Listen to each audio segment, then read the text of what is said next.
এই রিফ্লেকশন কমানোর জন্য আমি রোদ তুলব। তাহলে রোদ তুলে আমার ডিফ্লেকশনটা রেঞ্জের মধ্যে চলে আসছে। এখন রেঞ্জের মধ্যে চলে আসলে এখন আমরা কি করব, রেঞ্জের মধ্যে চলে আসলে আমরা এবার একটা একটা করে হচ্ছে এখান থেকে মানে আমার আর থেকে হচ্ছে একটা একটা করে তোলা শুরু করব। তুললাম, তাহলে তোলার পরে আমি দেখবো হচ্ছে আমার মেইন অ্যাকুরেট ভ্যালু হচ্ছে, দেখো গ্যালভানোমিটারের অ্যাকুরেট ভ্যালু হচ্ছে 100, তার মানে আমার অ্যাকচুয়াল ভ্যালু হচ্ছে 100। তাহলে আমি চেষ্টা করব হচ্ছে 100-এর কাছাকাছি কোনো একটা মান হবে। তাহলে আমি প্রথমে কি করব, 90 থেকে শুরু করব। তাহলে আমি 90 থেকে নিব, আমি এই চাবিটা দিব, তাহলে একদিকে বিক্ষেপ দিছে।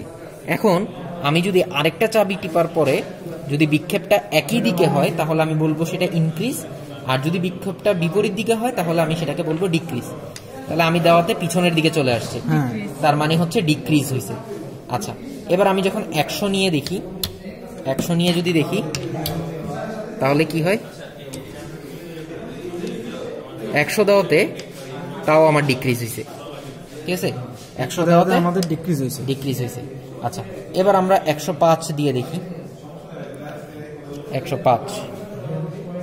আচ্ছা, এখানে একটু ভুল হয়েছে, 10-10-10-10-এর জন্য দিচ্ছি। 10-10-এর জন্য দিলে 100-তে কত হয়েছে,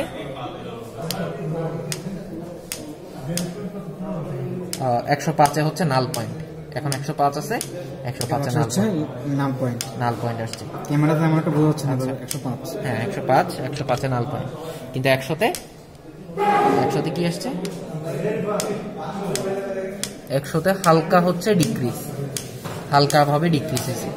আচ্ছা, 105-এ যেহেতু নাল পয়েন্ট আসছে তাহলে আমরা এবার 110 দিয়ে দেখি ইনক্রিজ হয় কিনা।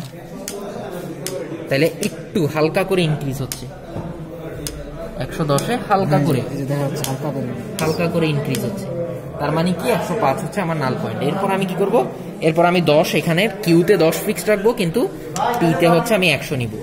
তো আমরা দেখবো হচ্ছে, আমরা জানি কি এই হুইটস্টোন ব্রিজটাতে মানে আমার যদি এখানে 10 গুণ করে বাড়ে তার মানে হচ্ছে আমার রোদও হচ্ছে 10 গুণ করে বাড়বে। তাহলে এখানে 105 আসলে আমাদের মাথায় রাখতে হবে আমাদের অ্যাকচুয়াল ভ্যালু আসবে হচ্ছে আবার কততে, 1050-এ, ঠিক আছে। তাহলে 1050, তাহলে আমরা 1050-কে টার্গেট করে 1050-এর আশেপাশে হচ্ছে আমরা মান নিয়ে দেখব যে কত আসে।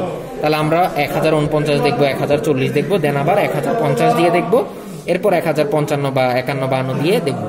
তবে একটা জিনিস মাথায় রাখতে হবে, যেটা প্রথমে ডিক্রিজ হয়েছে এটা উভয় ক্ষেত্রেই প্রথমে ডিক্রিজই হবে। যেমন ধরো এখানে আমাদের মানে প্রথমটাতে ডিক্রিজ দিয়ে শুরু হয়েছে, ইনক্রিজে শেষ হয়েছে। অবশ্যই আমাদের মাথায় রাখতে হবে পরবর্তী যে প্রসেসটা সেটাও ডিক্রিজ দিয়ে শুরু হবে, ইনক্রিজ দিয়ে শেষ হবে। আর যদি নাল পয়েন্ট আসে তাহলে তো ভালোই, আর যদি নাল পয়েন্ট নাও আসে তবে আমরা হচ্ছে গড় করে এটা বের করে ফেলতে পারবো। তবে আমরা চেষ্টা করব নাল পয়েন্ট আনার জন্য, তাহলে নাল পয়েন্ট আনলেই ওইটাই হচ্ছে আমার অ্যাকুরেট ভ্যালু।